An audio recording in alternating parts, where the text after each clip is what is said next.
on Facebook, but it's Yeah. but The it's Tunes and not. It's Tales. now, Is that Cats from Birmingham? No. no.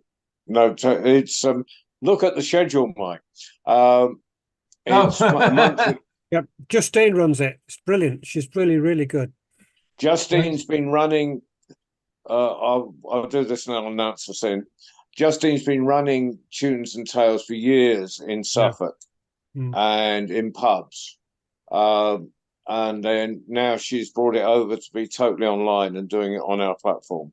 So it's going to be once a month. Norman's coming back. I've admitted Norman's obviously having trouble. So, right. So tell me more about who's Justin?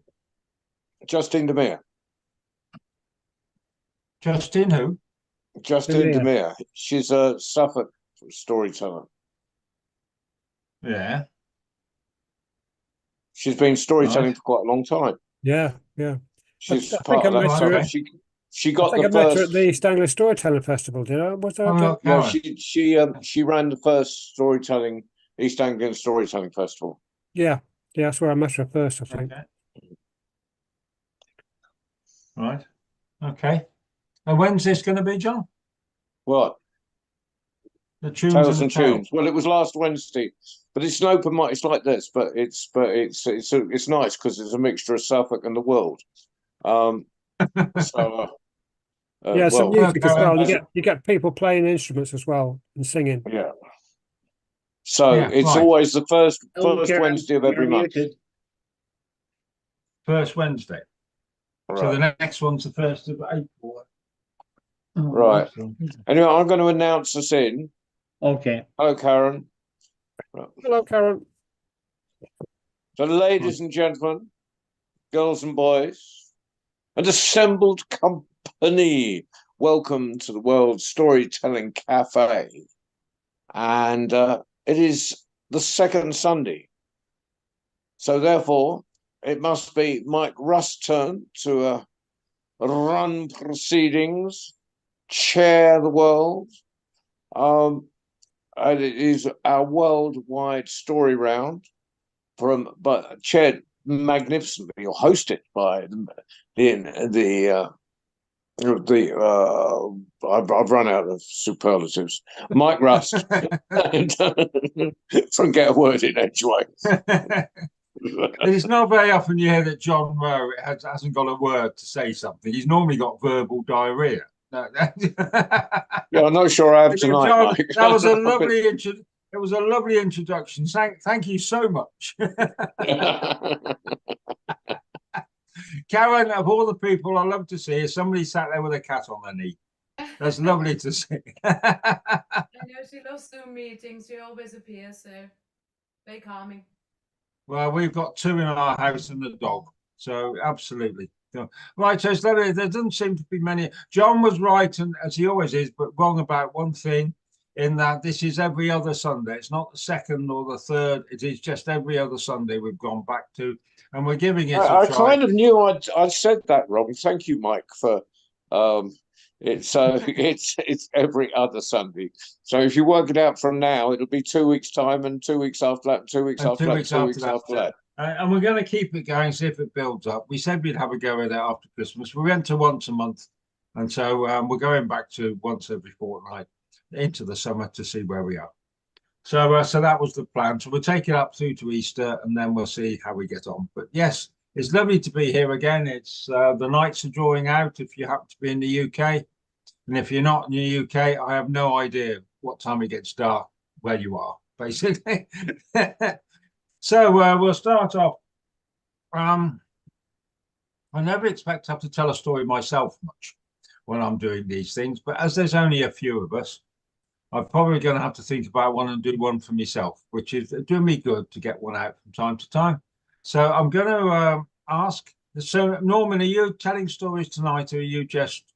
Yeah, I prepared a story. You'll go. Well, how about going first with it then? Give me time to get my head in order. Yeah. And then I'll go second to Karen. Karen, are you doing one? I can't. I would love to try if I may. Right, you're sounding very quiet to me. I don't know about everybody else. Yeah, it's very quiet. Is this better? Yeah, a bit more. Is it better now? That's better.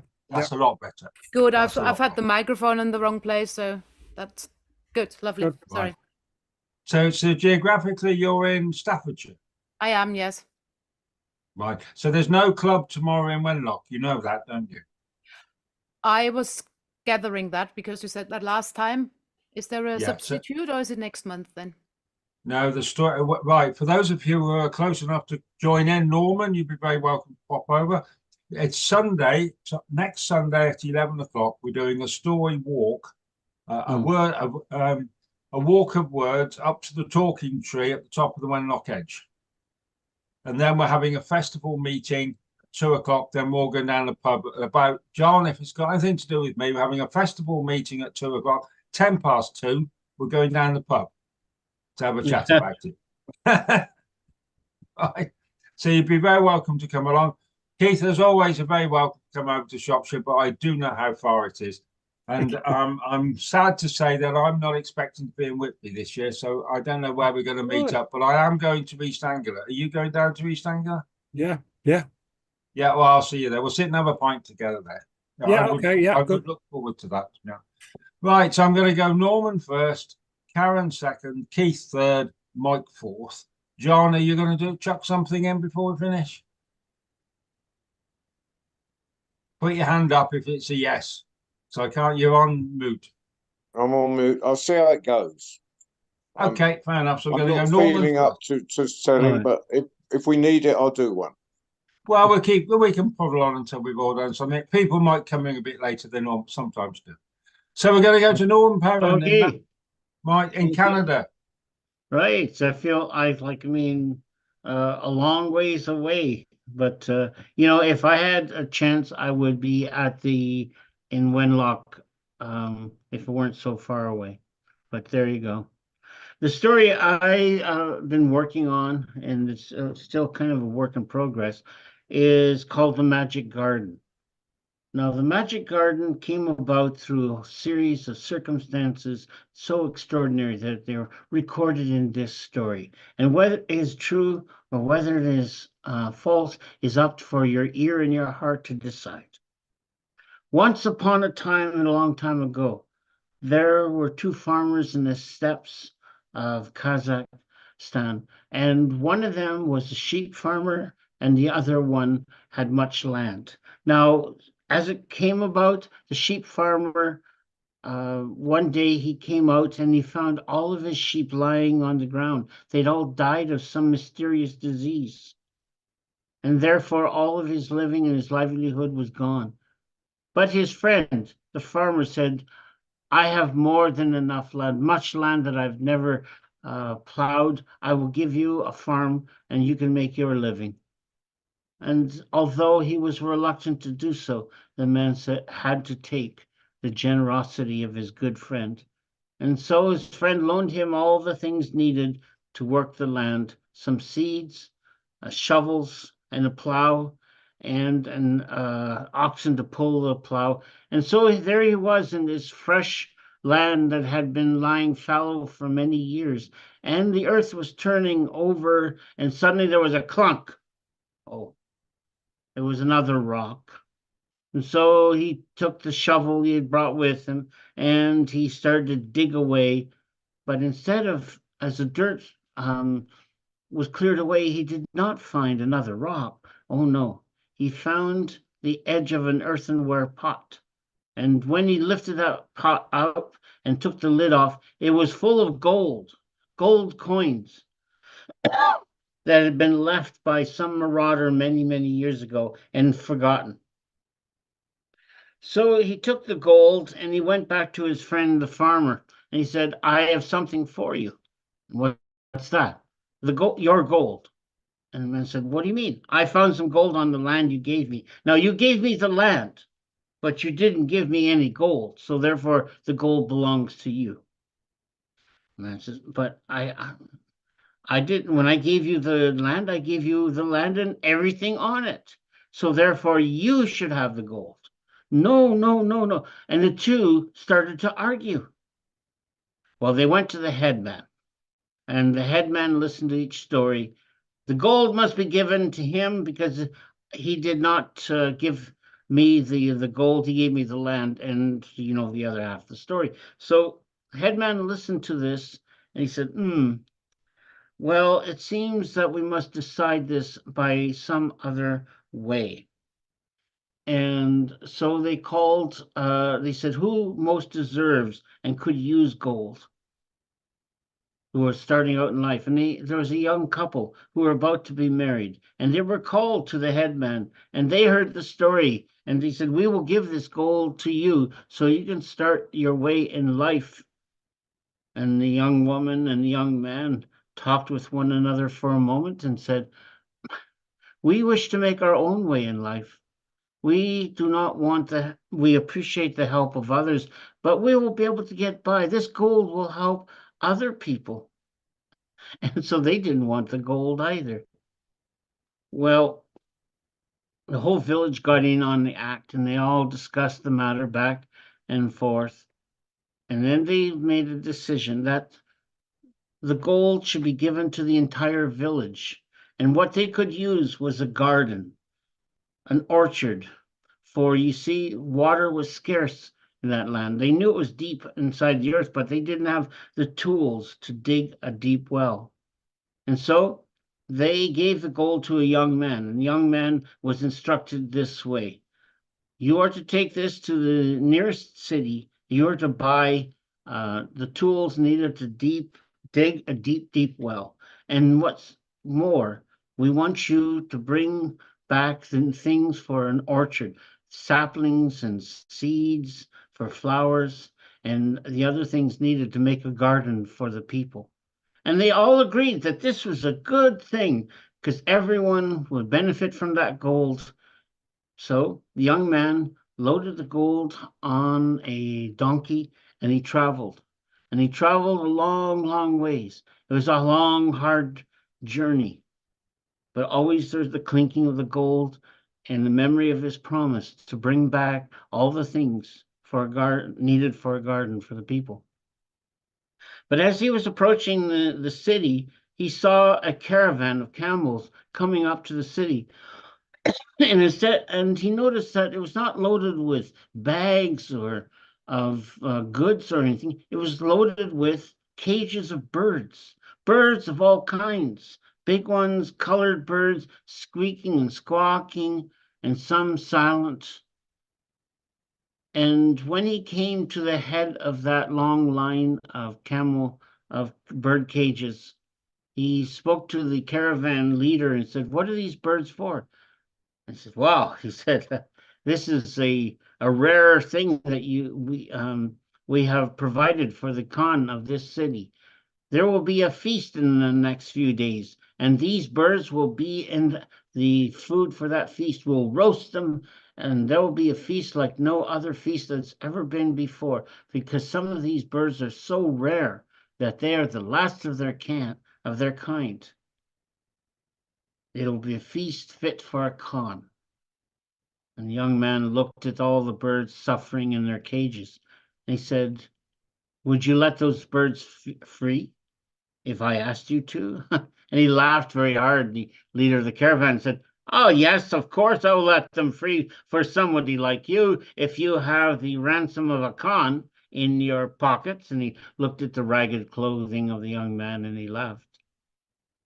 But the young man turned around and he went back to his donkey. He lifted up the saddlebags. Both were loaded with gold, more than enough gold for several Khans. And he said, will this be enough? The cavern leaders looked at it. And his eyes lit up with greed. There seems to be just enough gold there to buy the birds. And so the birds were exchanged for the gold. And the young man went from camel to camel, from cage to cage, and he let the birds free. And they started flying off into the sky like a flying rainbow. And the ones that could not fly because they were too ill, he brought food and watered them and nursed them until they too were able to make their own way to freedom. And he went from cage to cage until at last, the very last cage which seemed to had two huge birds. It seemed like very kingly. He let them free, and they disappeared off into the distance. Oh, I'm sorry. And he opened up the cage, and they seemed like kingly. And the one bird said, "Thank you for what you have done for myself and my people. For I am the king of all these birds, and this is my queen. And we had to stay until we knew that all of them were free. Now, thank you. And if there is anything ever that we can do for you, then we will do it." The young man said, "I'm not too sure. I have given everything away I needed to create a garden back in my village. What they will think of me when I go back, I do not know. But I've done what I might have done, and you go in freedom as well." And the two beautiful birds flew off into the distance. And when they had disappeared, the young man turned around with his donkey, and he made the long, hard journey, empty-handed, back to his village. And he wondered what the people would think of him.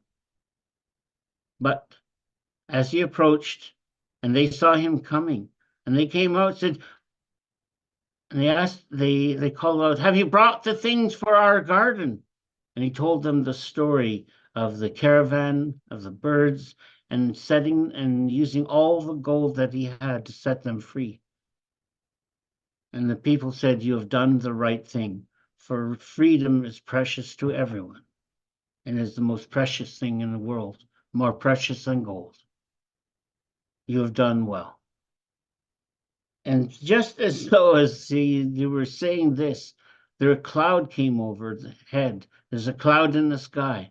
And what that cloud was thousands upon thousands upon thousands of birds. And they circled around, and they descended to a piece of land, and they began to peck and peck and peck at that land until it was turned up as if they were plowing a field. And then a large group of birds pecked and scraped and clawed and pecked, and they went down, down, down until they came deep enough to reach the water that was beneath the land. And the water gushed up in a great pool. And when the pool of water was laying there like a great lake, more birds, thousands of birds, came down, and then in their beaks they carried seeds, and those seeds were dropped, and they scratched at them, and the water from the pool fed those seeds, and by magic, for this truly was a magic time, began to grow. Flowers began to grow, and trees began to grow, and while they were growing, the birds took rocks. They piled them into walls, and they left a great gateway into the garden. And when they were finished, they left, all except for the king and queen of the birds. And they said, "We have come to repay the debt that we owe you for our freedom. For you have given gold, and gold is precious, but our freedom is more precious still. This garden is for you and for your people. Use it well." And they left.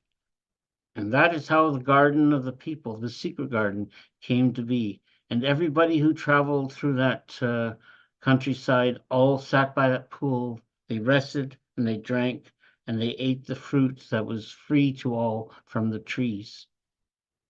And this is the story of the secret garden I've told you. And if I have told it well, if it be sweet or not be sweet, take some of the sweetness and leave some for me.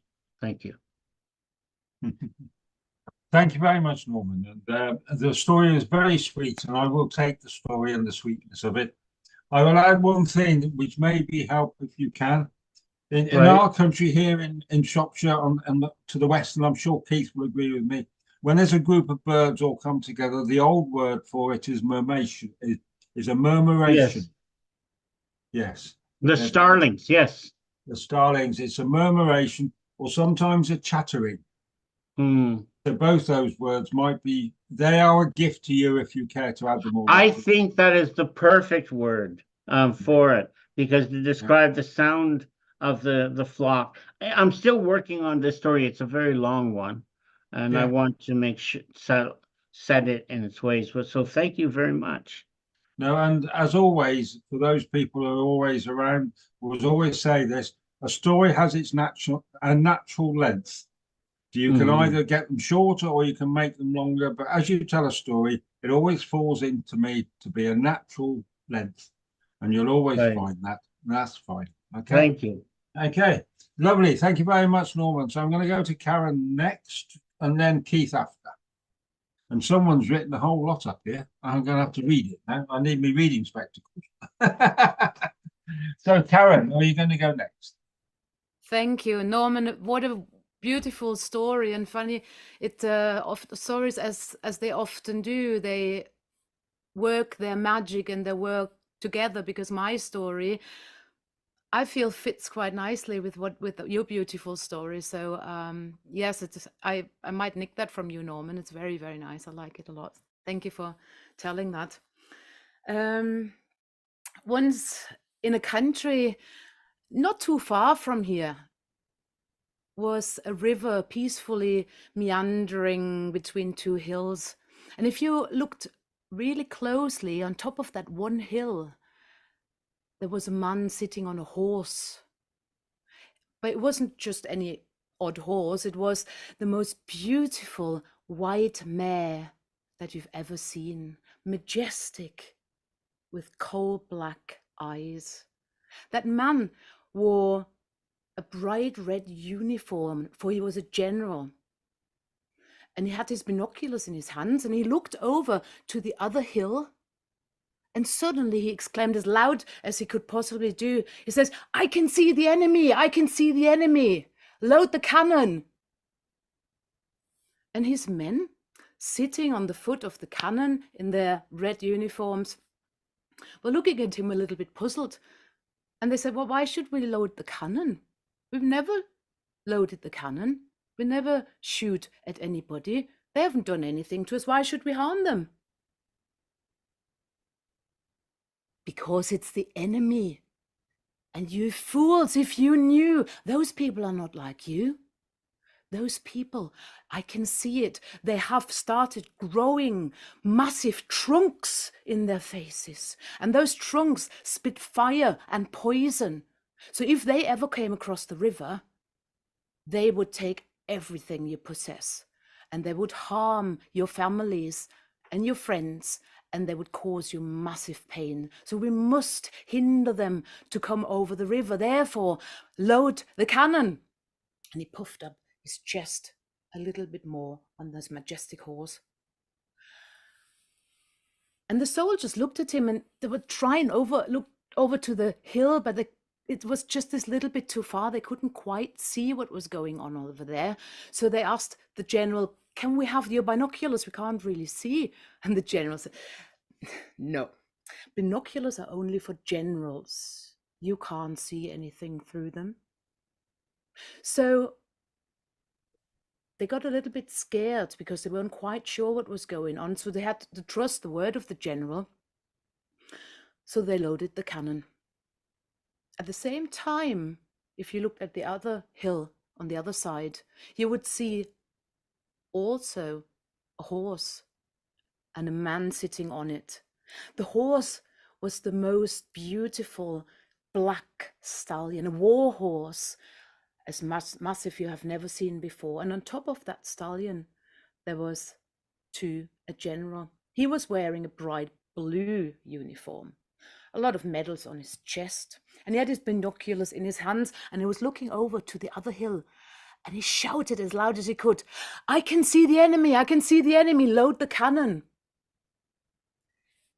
His men, his soldiers, were sitting on the bottom of the cannon and had a piece of grass in their mouth, enjoying the sunshine, doing little daisy chains, and looked at him puzzled, because they said, "Why would we shoot at them? They didn't do us any harm. Why would they be the enemy? We never shoot the cannon. Why should we do it now?" "You fools, you don't understand. They are not like you. They are growing massive beaks. The beaks are so sharp on their edges, if they ever came across the river, they would shred you into pieces. and they would do you and your families big pain. They would take everything you have got. So we have to fight them, prevent them from coming over the river. And his soldiers were looking at the general and said, well, we can't really see anything. It's a little bit too far. Can we use your binoculars to see? And the general said, no, puffing up his chest a little bit more. Binoculars are only for generals. You won't see anything through those binoculars. So they had to trust the word of the general and got a bit scared. They had in their heads these images of these enemies with these big, sharp, razor-sharp beaks. So they loaded the cannon. Fire! Said the generals, both at the same time. And the soldiers shot the cannons, fired the cannons. Now, you must know the hills were a little bit too far apart from each other, so the cannonballs really didn't quite make it all the way across and fell a little bit short in the river, both of them. So they didn't do harm in that sense. However, it was so loud that the horses of the generals mounted and threw both of the generals off their backs. And they both landed in a duck pond safely nearby. But it was quite embarrassing for them, of course, because the ducks were sitting around and quacking, and they had weed in their hair, and they were black from the firing of the cannon. So they shouted as loud as the men as they could, "Charge! Charge, you fools! Charge down the hill! The enemy mustn't come over the river!"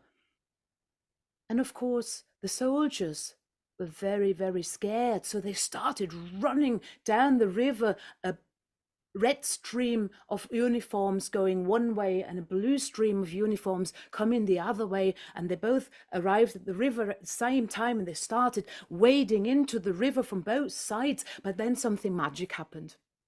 The water of the river washed all the colors of the uniforms away.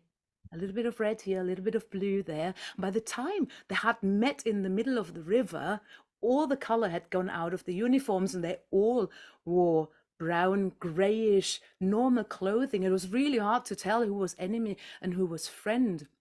And they were looking at each other, expecting these massive beaks and these trunks. But of course, there was none of that. Not even dull beaks or small trunks, and no fire or poison. And they were looking at each other, and suddenly everybody started to laugh because they were so relieved. They realized that they were all the same, and nobody really wanted to fight. So they started splashing each other with water, dunking each other under the water, and trying out who could swim the fastest. When they had enough, getting out of the water, and they started talking, and they decided that this would be a really, really good place to start building a community in a village. So they pooled all their skills together, and because they were not soldiers anymore, so they were looking back to what their skills were. So there were carpenters, and there were smithies, and there were glass makers, and so they all pulled together and started building this beautiful village with a little bridge over the river in between. And they started sending for their wives and for their children, and had a wonderful life in the community where everybody was working together. A few weeks later, 2 men arrived on majestic horses, riding right into the middle of the village, puffing their chests. And they said, "We came to join your village. We can do great things for you." And the villagers said, "So what great things would that be? Can you build a roof?" And the one said, no. Can you repair a plow? No, not that sort of skills. We're just great men. The villagers all started laughing and said, "You're not of no use for us. But you can stay if you like, but we could use your horses." So the 2 men decided to stay. the horses were of great use for the community because they were plowing the fields and they were great for transport, and the children were riding on the back of the horses. And every year, well, the horses fell in love, if that's what you call it with horses, and they had a foal every year, and the horses got the village to great prosperity. Every Sunday, the villagers would go on top of one of the hills, 1 week to the one hill, 1 week to the other hill. The cannons they had pushed into the river a long, long time ago that they could do no harm. And they had also found the binoculars. And it turned out those two great men were fantastic bird watchers. So they were using the binoculars quite often, but also everybody else was allowed to look through them. And especially the children enjoyed riding on the horses up on the hill and watching through the binoculars. Now, the villagers even had their own greeting. So if two of them would meet somewhere going up on the hill or somewhere in the village, they would look at each other and they would smile and they would say, "Oh, hello, dear enemy. How are you today?" And the other one would look back and answer, "Very well, dear enemy. Thank you very much. How are you and your family?"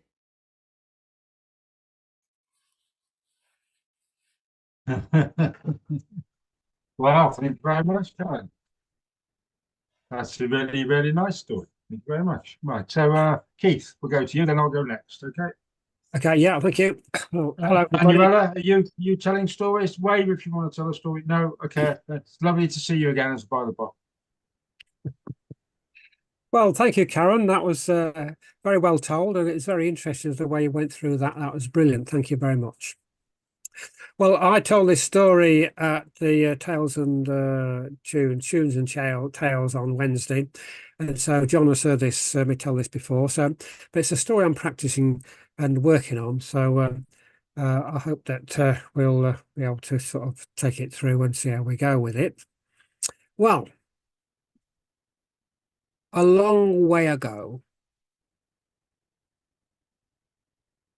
not just a long time ago, but a long way ago, there was a soldier coming home from war. A long way away, that's what I should have said. A long way away. And he was coming home from war.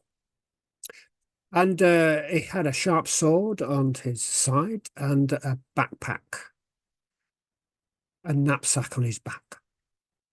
Left, right, left, right, left, right, left, right. And he was walking down the lane and he came face to face with a witch dressed in black. A long nose that reached down to her chin. "Good evening, soldier. I see you've got a sharp sword there. If you will help me with a problem, if you will help me, I will give you the opportunity to gain lots and lots of treasure. You can be very rich, and all I ask is that you retrieve a tinderbox from down in that hole, because down in that hole, down that tree, there's a big hole. If you go down there, you will find a big hall lit by 100 lamps. And there's 3 doorways. There's a copper doorway guarded by a copper dog, a silver doorway guarded by a silver dog, and a golden doorway guarded by a golden dog. Now, in those rooms, there are treasure that's guarded by those dogs, but I will give you a magic blanket, a magic apron that will protect you from the dogs. And all I ask is that you retrieve a tinderbox that was left there by my grandmother years ago. Now, as you know, a tinderbox is an old-fashioned lighter. So it had some flammable material in the box and a piece of flint and a piece of metal. And you struck the metal against the flint and set fire to the tinder. And so the soldier, he was willing, and more than willing, because he was not that well off and he could do with some treasure. And so with a rope, he climbed down the hole in the tree, and there was this big hallway lit by 100 lamps. And he came to the copper door, guarded by the copper dog. But with his magic blanket, he was able to protect himself from that copper dog. And he went in, and there was a treasure chest full of copper coin. Oh, and so he filled up his pockets with copper coins. But then he went to the silver door and went in there. There's a silver dog guarding a chest full of silver. But with his magic blanket, he was able to protect himself from the silver dog. And he helped himself to lots of silver coin, which he put in his knapsack. But then he came out and he went into the golden door. And there was a golden chest full of gold coins guarded by a golden dog. And again, this magic blanket was able to protect him from the dog. And so, I thought, oh, and he emptied out of his knapsack all the silver, and emptied out of his pockets all the copper, and he filled them up with gold. So it's gold in his knapsack, gold in his pockets, and he also filled his boots with gold. And he came back to the hole in the tree when he wanted to climb up again out there, and they said to the witch, said, well, help me up here. And she said, well, did you remember the tinderbox? Oh, no, he didn't. He said, so he went back into the hallway and he found the tinderbox and he put it in his pocket. And he came back and he climbed up with the aid of the rope into the area where the witch was on the ground. And so he had all this rich, all this gold.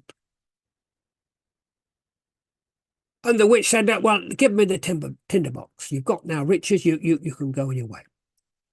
But the soldier said, well, what's the importance of this tinderbox? Why is it so special? And she wouldn't tell him. Well, has it got some kind of magic to it? Or what is it all about? And again, they argued and argued. She wouldn't tell him. And in the end, he drew his sword and he cut off the head of the witch. He went on his way with all the gold in his knapsack and his pockets and his boots and the tinderbox in his pocket. And he came to an inn and he had a big meal there because now he was rich. He could afford a big meal, and then he had stayed there the night. And he was very happy. And then he moved on to the city and he was able to buy a house. But on the way, and also during the time he was there, he would give away a lot of his gold because he was once poor. And so he would give the poor some of his treasure. Until the end, he'd given away all his money and he had nothing left. And he ended up living in an attic in a house. And he was very poor. And he remembered, because it was dark, he had a piece of candle. And he struck the tinderbox to light the candle. And suddenly, the copper dog appeared. What can I do for your master? He said. He was very surprised. But I said, well, can you bring me some treasure? And the copper dog came back with a whole bag full of copper coins. And he discovered as he struck the tinderbox a second time, the silver dog appeared. And again, he asked the silver dog to bring back some silver coin. And again, the third time he struck the tinderbox. Then the third golden dog appeared and was able to ask for gold. And so he was rich.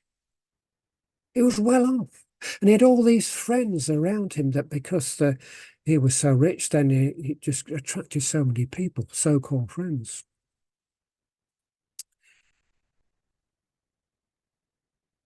they told him, his friends told him about a legend, a myth, a story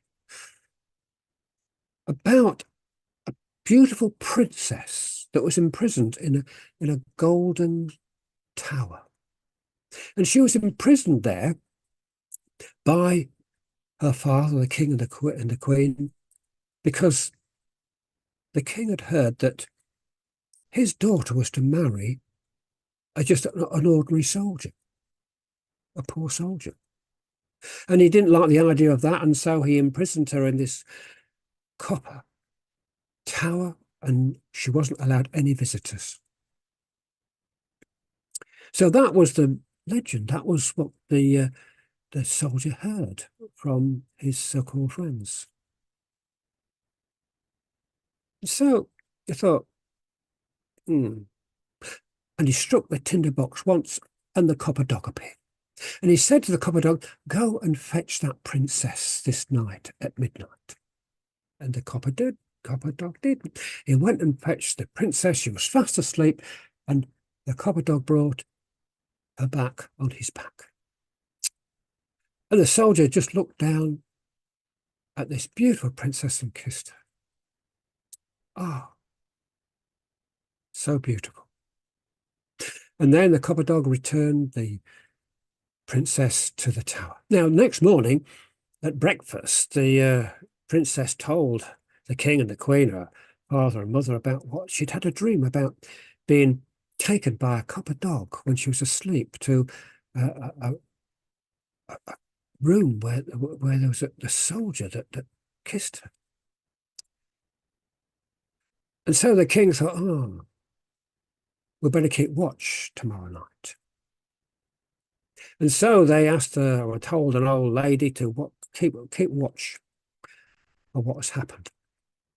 And sure enough, at the behest of the soldier, the copper dog came and fetched the beautiful princess,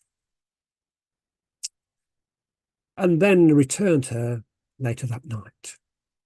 Now the old lady had seen where the princess had been taken, so she took a piece of chalk and she put a chalk cross on the door.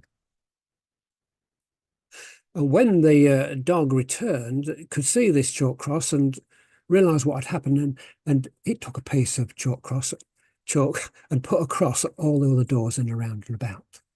And so the next morning, when the king and the queen and all the servants and soldiers came to look for the place where the princess had been taken, that they were just, there it is. Oh, no, that door, look, that door. And so there's all these crosses and all these doors, and so they couldn't find the place where the princess had been taken. Well, the queen, she was thinking, right, clever here. She's more clever. And she took some golden scissors and a big piece of silk cloth. She cut it and made a bag, sewed it together. And she filled it with white cornmeal. And that night, when the princess was asleep, she tied it round the neck of the princess, and she made a little cut in the corner of this bag containing this cornmeal. And so when the copper dog came and fetched the princess, there was this whole trail of cornmeal all the way to the house of the soldier. And so next morning, the king and the queen and all the servants and guards, they could see this, and they followed the trail to the house of the soldier. And they arrested the soldier and said, "You will hang tomorrow." And they thrust him into a dungeon, into a prison, but there was a grill in the prison. There was a window inside of the prison, and a grill, bars there, and he could see out into the marketplace. And there he could see that the gallows were being prepared. And just walking by, there was a bootmaker's lad. And he said to the bootmaker's lad, "I'll give you 4 silver coins if you can fetch the tinderbox from my house." Well, the bootmaker's lad was very pleased with that, and he went and fetched the tinderbox and passed it through the grill and the window to the soldier, and the soldier gave him 4 silver coins. Now, the guards came and took the soldier who had this now tinderbox in his pocket, plus a pipe and tobacco in the other pocket. And they were about to hang him on the gallows, and he said, well, can I have just one last request? And this is what the custom was, that a condemned man could have just one last wish. And he said to the courtiers and to the king, I'd just like a last smoke of my pipe. He took out his pipe and tobacco and took out the tinderbox, and he struck it once, he struck it twice, he struck it thrice, and the 3 dogs appeared. And he said, guard me from all these people that are trying to hang me, from the guards and those with a rope trying to hang me. And so the 3 dogs, they set about and they chased off all these guards and all these people, and king and queen as well, biting at their heels, grabbing their ankles, and chased everybody away. Now all the people said to the soldier, you must become our king and rule over us. And you must marry the princess. And so the princess was sent for. And the soldier did marry the princess. And there's a wedding feast that lasted all week. And at the foot of the table where there was a big feast, the 3 dogs sat, wagging their tails of copper, silver, and gold.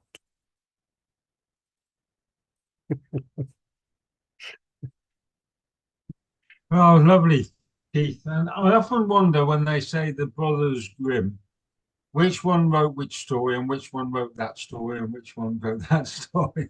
I believe it's a Brothers Grimm story, isn't it, that one? No, it's Hans Christian Andersen. Oh, is it Hans Christian Andersen? I beg your pardon. Yeah. Oh, right. Okay. Well, we know who wrote all his stories. Yeah, I've got to practice it a bit more, I think. I can remember reading that when I was a little boy. I would have, well, I'm only human. I can be wrong sometimes. So this is a story that goes out into the steppes. Now, when we say the steppes, in the olden days, the steppes weren't sort of a land like Russia or the Ukraine or Uzbekistan or something. They were just an area. And there was a vast area where Genghis Khan came from and all that. We're going back that far. And there was a war band. But as they'd gone out, and they'd been a war band because that's what they'd had to do, but they'd had enough of all the wars and everything else, and they turned round to whichever Khan it was and said, we're going home now. We've had enough of the wars. And he said, you've served me well. Go into this part of the steppes and find a place to have a village and take the women with you and start a new village in a town and send message to me, your Lord and your King, for I am the Khan now. And I will make sure that you're part of us and you will be protected. But I am your only Lord. There will be no other Lord, only me. And that's what they did. They went and found the women they loved. And they wanted a new life. They wanted to be farmers and they wanted to look after each other and have children and grandchildren. And they found a place, and it was a stream. And they went at the top of the stream on a little bend. The first thing they built was a communal hut. And outside they planted a great big stone. And the stone there, they wrote the names of all the people they'd started with that wouldn't come back. And they said, this will be the centre of our village. And when we walk past it, we can always remember the people that were with us but aren't anymore. And now we have to decide who gets what land. So how much land does everybody get? So this is what we're going to do. We're going to have a pack of cards. And we're going to cut all the cards. And the person we're going to go ace, high, low takes. And the one with the lowest, he will take the land, and he will have, from when the sun comes up till the sun comes down, he will be able to walk around. And that will be the land that he has for him and his families. And that's exactly what they did the night before. They got a pack of cards out. They cut the card, ace, high, low takes. And if the first one went out and he touched the stone and he walked out and he walked across the stream and he saw some woods and he went round the little woods, for he was a pig farmer. And he came round and he knew that his wife wanted to plant a few vegetables, and he knew he needed a bit of ground, a paddock for the kids, ponies and things. But he looked round to what he'd done and he nodded. And about 9 o'clock in the morning, he came and he touched the stone and they were all there. And they marked out the land that he wanted and everything and all was good. And that night, again, they cut the cards, ace, high, low, takes, and somebody else went off and he went off in the other direction. He was a chicken farmer. That's what his grandfather had taught him to do. And he brought some chickens with him. So he didn't need much land. But he too wanted a bit of wood and he wanted a place to grow some vegetables and a paddock so the kids could have a pony. And he took the land that he wanted and that would be enough. And he taxed it. And it was about 11 o'clock in the morning. And they all agreed that that's the land that he could have. And so he went on. The third one did the same, and he went to the south, and the fourth one, they went further out. And they agreed that there would be a track up through so that everybody would have access and everything else. But there's always one, isn't there? There's always one who wants more than everybody else, who wants more. And he finally it came to his turn. He went, yes, I'll be there. And suddenly, just as the sun came up, he was standing there, and as the sun came up, he went, and he touched the stone, and off he went.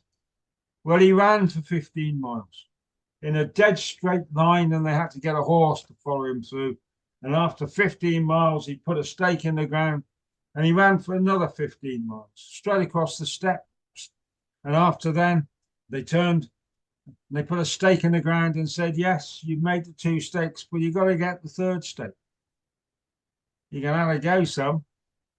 That sun's beginning to come down. And he looked up and he nodded, because if you don't make it, you go back to the end. You will be the very last person. There won't be much land left by the time everybody's had his bit. And he said, I'll make it, he said. And he turned. After running 30 miles, he turned. He had 15 more to go. And they were all riding on their horses behind him, and they could see him coming down. And the whole village was gathering, and they were looking at him. And they were looking as the sun goes down, and they were looking at him, and the sun was coming down, and they were looking at him. And just as the sun came down, he leaped forward, and his hand touched the stone. And sure enough, they all agreed. Absolutely every one of them agreed that he'd made it, that that vast chunk of land would be his. And they all turned round to congratulate him. But he hadn't moved. He'd laid there exactly where his hand was, on the stone. And slowly and surely they looked, and they realized that the body was there. But there was no spirit in the body. There was nothing in the body. There was just nothing. And they picked his hand up and they marked where his hand had touched the stone. And they took him to another bit of land they'd put to one side the night before. And that was going to be the place where, when you came from here to be an ancestor, you would be laid to rest, in the final resting place. And they cut him a grave. And the grave was about 3 foot wide. And it was about 6 foot long. And it was about 4 foot deep, which is all the land any one person will ever need at any time in their life. And so they laid him there, and they wrote the story on a stone in the middle of a village on the steppes. And an old storyteller read that stone and started telling stories about that part of the world, and that story came to life. And it is true here in Shropshire, and where you come from, Norman, and where you come from, Keith, and where you come from, Karen, and where you're sat now, John. There'll be farmers there. There's always one who wants more than everybody else. But all he's ever going to need is a chunk of land. It's about 3 foot wide. It's about 6 foot long. It's about 4 foot deep. Piece of land that a farmer will have one day.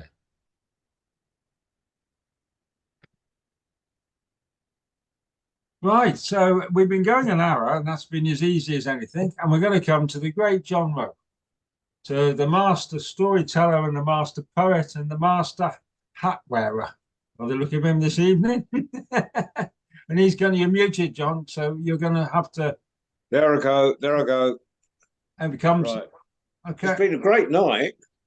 Karen, I love that story. Yeah. But I'm going to do this poem as a sort of follow on from your story, Mike. And Keith, I did miss that story the other day because I had to go. So it was really nice to hear it because I sort of I disappeared. You were coming on for your second time round, and you told that as a second story. Yeah. So I'm Right. hoping. So this is a poem, really old poem, wrote it years and years ago. It's called Peace in Our Time. After a while, it's easy to understand why soldiers need their wars, why it needs fighters and peacemakers, and after that, the peaceful, who can work without battles, who can walk beyond the obstacles, who can walk the streets without looking for a sniper on every rooftop. 360 degrees of suspicion leaves a narrowness of vision, and when life is taken in short strides, punctuated by dashes across the open spaces, all you see is another place to hide. Survival is called victory. You live to fight another day and vice versa, and in the end, when the fighting is over, you are left boxing shadows while others toast the phoenix. Growing up, I lived in a new town and watched it grow with me. I listened to the developers in the front room and thought the world had only just begun. Heads of state came from the east and sat drinking tea in an ordinary house. Later, they were assassinated. Outside the town, I listened to others, and while they talked of battles and comrades, I knew they had never left the field, and I was listening to ghosts. When I returned, I found the town had passed from the men of dreams to the shadow boxers. And as I walked the shell of a creature dying in infancy, I wanted to shake myself free of the bedclothes and wake up in the world I've been promised. It's easy to understand the soldiers and the barren landscape they inhabit, but what I want to know is, when they're finished, why don't we simply take away their guns and lock them in cinemas watching old documentaries while the rest of us get on with building whatever it was they were fighting for in the first place?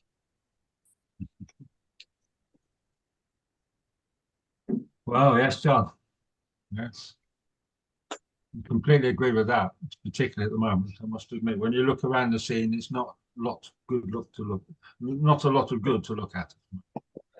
No, Right, indeed. so we're happily done an hour, so I'm going to call it there, because unless anybody particularly wants to do a second one, I'm just going to call it there, and I'll see you in 2 weeks' time. We'll do it all again. Karen, if you can make it next Sunday, you'd be very welcome to come. If you can't, we'll be here. But don't come tomorrow to Much Wenlock, whatever you do. Okay. I won't. Unfortunately, I can't. I've just realised I've got a concert in the afternoon, but hopefully next month. Okay. Right. Okay. So I'm going to call it good night. Thank you all for coming. I'm going to hand you back to John. He's got a few parish notices. I would think. Well, not many, but a round of applause for Mike for one for his story, and two for hosting tonight and this bi-weekly event. And what's coming up? I'm going to get Malcolm our end, and we'll have to do a bit more advertising. So as the spring comes in, people will be doing a lot more. So we'll see where we are. Where is everybody? Where is everybody? Where is everybody? Yes. They've all been famous, Keith, I think. So. No. Yeah, well, I've tried that. Anyway, what we've got really exciting Friday coming up. Our Friday teller for children this week is it's the first of it's almost a graduation ceremony, because we've got one of our young tellers that used to do the stuff on Tuesday nights is actually doing her own show this Friday, which is Kenza, who lives in Italy with Moroccan heritage, and Manuela's been working with her.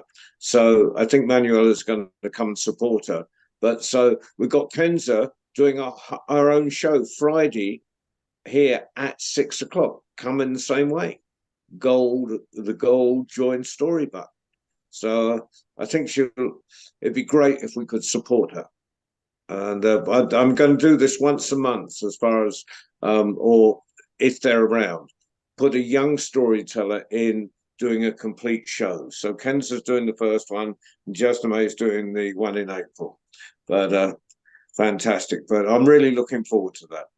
And thank you all for coming. And thank you again, Mike, for running proceedings. Well, it's always a pleasure, John. You know it is. And thank you all for coming. And as in my normal custom, was whether if there's nothing on the TV and I don't watch very much, here's a drink to you all. And there's a lovely old pub in the middle of which, much by not called the George and Dragon, which Norman, you have been in. Karen, you have driven past. I will say, Keith, I haven't had the opportunity, but I would welcome it one day to visit, for you to come and visit, and I'll take you there for a beer. And John, anytime you like, mate, you know you'd be very welcome in this party. Thank you. And we need to thank Waleed for flying the magic carpet and wish Waleed Ramadan Kareem. Yes, thank you very much. Okay. Have a very good Ramadan, and I certainly do not know the words in Arabic to say that. Okay. Perfect. Good night to you all. Good night. Good night. Bye. Good night.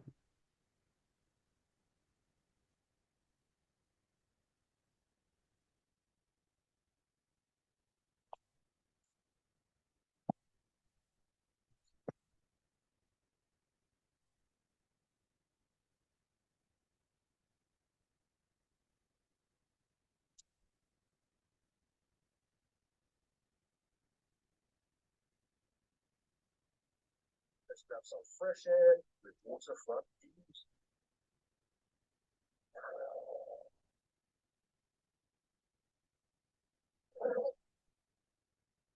308,300.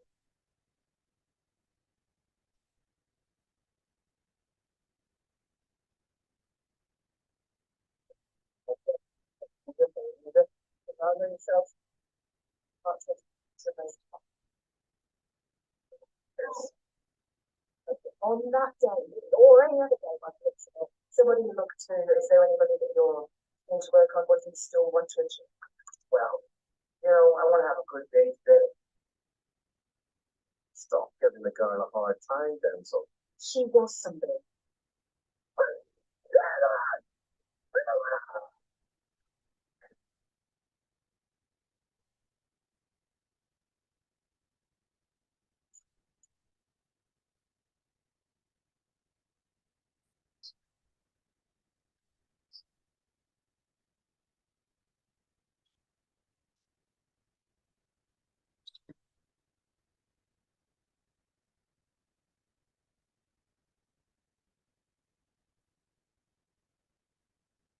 Nice.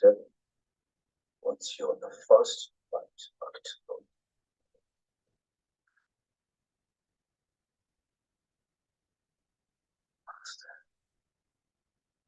Am I ready? No. Just one.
Thanks, well.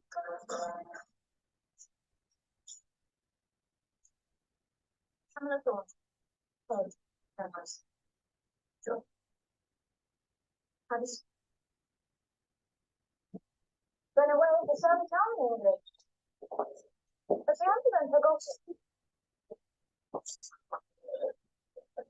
Keeping their options.